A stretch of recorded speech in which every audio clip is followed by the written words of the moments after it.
Derek Carr is headed from Las Vegas to the Bayou. Him and the Saints have come to terms on a 4-year deal worth $150 million, $100 million guaranteed. Derek Carr, although he's not one of the best quarterbacks in the NFL, he definitely isn't one of the worst. And he probably is the best quarterback that the Saints have had since Drew Brees retired. I mean, since Drew Brees hung up the cleats, they've started Trevor Siemian, Ian Book, Jameis Winston, Taysom Hill, and recently, the Red Rifle at quarterback. For New Orleans, you finally are going to have some stability at this position. Now, are you going to receive elite quarterback play from Derek Carr on a consistent basis? Probably not, but you are going to receive solid quarterback play. And solid quarterback play is going to be good enough to win you the NFC South. And at this moment, with how things look, who's the team to beat in the NFC South right now? Is it the Tampa Bay Buccaneers? Tom Brady's gone, and they're in cap hell right now.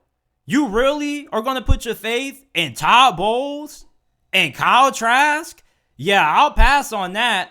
Carolina, Frank Wright has assembled a really good coaching staff, but we don't even know who they're going to be starting at quarterback. We don't know if they're going to bring in Jimmy Garoppolo, maybe trade for somebody, maybe go ahead and draft somebody in the upcoming draft.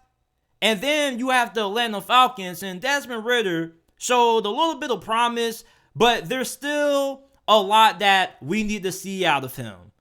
At this moment, Derek Carr is the king of quarterbacks in this division, and the New Orleans Saints are the most talented team right now in the NFC South. This roster is not bad. Okay, this is one of the better rosters in the NFC, and if you guys have been listening to the podcast for over a year, you guys will remember me saying in the offseason that New Orleans had one of the NFL's best rosters. And I still stand by that. If New Orleans actually had a legitimate QB last year, I think they would have made it into the postseason.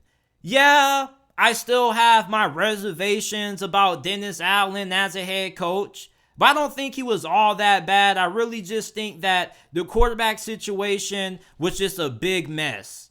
And now you fix it by bringing in Derek Carr. Now, the thing with Derek Carr that a lot of people point out is, well, he doesn't have a great record in big games. Okay, the last time I checked, football was a team sport, right? And tell me, what did Derek Carr have to work with in Las Vegas? Well, JT, he was throwing to Hunter Renfrow, Devontae Adams, and Darren Waller. I mean, don't make it seem like Derek Carr ain't have no weapons during his time with the Raiders. Okay, you're right. But let me ask you this. Did he have a great defense? No. Did he have a defense as good as the one that New Orleans had last year? No. Did Derek Carr, during his time with the Raiders, even have a average defense?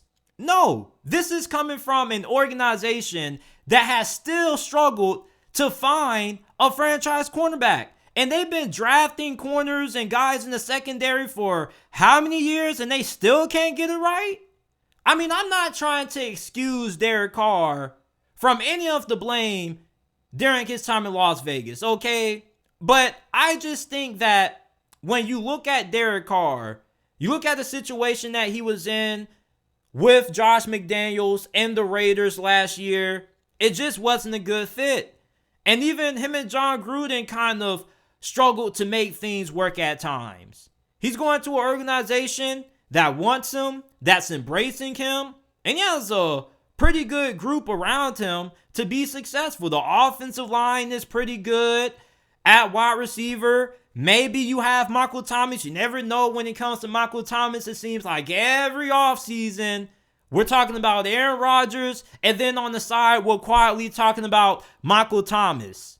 But if Michael Thomas comes back, and you pair him up with a Chris Olave, or Rashid Shaheed, and you got Alvin Kamara in the backfield, this team is dangerous. And that defense is going to be good. Now, I wonder how they're going to be able to re-sign some of their free agents because you are still under the cap. I don't even know how the hell you were able to sign Derek Carr despite being under the cap. It's just Mickey Loomis just being the GOAT that he is.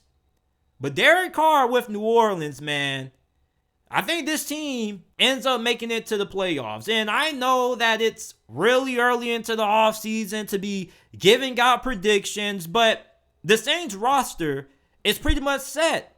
Plus, you didn't even have to give up any compensation in return to get Derek Carr, which is an added bonus. The New Orleans Saints are in the perfect position to win this division, regardless of what the Falcons do. Still don't really have a lot of faith in Desmond Ridder. Then they have a lot of holes on defense. The Tampa Bay Buccaneers, I don't trust Todd Bowles. I don't trust Kyle Trask. The Carolina Panthers are really the only team who I feel can make things a little interesting because I think their roster is pretty good. Not as good as the Saints, but I think it's pretty solid. And they also are a team who, with the right quarterback, they could be in playoff contention. They also could contend for this division. But right now, in March 6, 2023, at the time I'm recording this, the Saints, without a doubt, are the best team in this division. And with Derek Carr, this is a sneaky good team. Okay, now, are they a Super Bowl contender? I'm not going to go that far, but I think Derek Carr is definitely going to be able to get the Saints into the postseason. I really don't get how people can look at this move and just be like, oh, it's mid. It doesn't mean anything. Like, what? So you're telling me going from Derek Carr to Andy Dalton or Andy Dalton to Derek Carr isn't an upgrade? I mean, come on. Listen, Derek Carr's final season in Las Vegas, it wasn't that bad. I mean, yeah, it wasn't pretty, and the way that things ended was pretty ugly. But I mean, the dude still played serviceable enough to get into the Pro Bowl. And I know the Pro Bowl doesn't mean anything, but you don't become a 4-time Pro Bowler by being a scrub. Okay, Derek Carr has proven on multiple occasions that if he's put in the right situation, he can win. He took the Las Vegas Raiders to the playoffs without their head coach. You remember when they went to the playoffs in 2021 and they lost to the Cincinnati Bengals? That was a game that pretty much came down to the final play. That game could have went either way. Derek Carr was a large reason for Las Vegas getting to the postseason that year. This dude is a good leader. He doesn't have any off the field concerns that you have to worry about.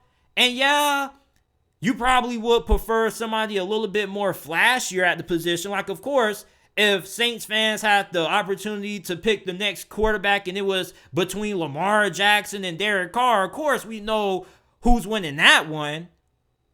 But Derek Carr was the best quarterback available on the open market that the Saints could get, and they could get him without having to give up any compensation in return. With Derek Carr, the Saints are going to be a really solid team. And at least right now, they look like the team to beat in the NFC South.